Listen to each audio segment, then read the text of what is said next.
kabisa. Na hiyo inasababishwa na kitu kimoja. Umelelewa katika pande moja.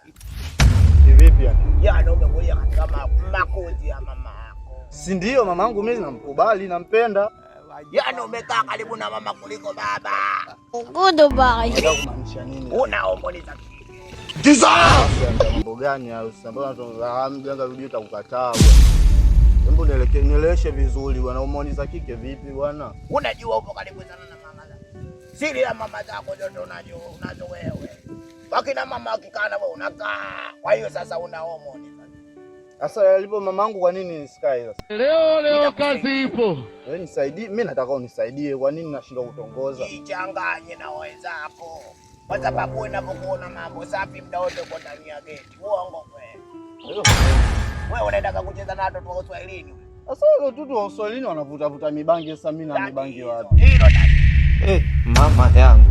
Game over.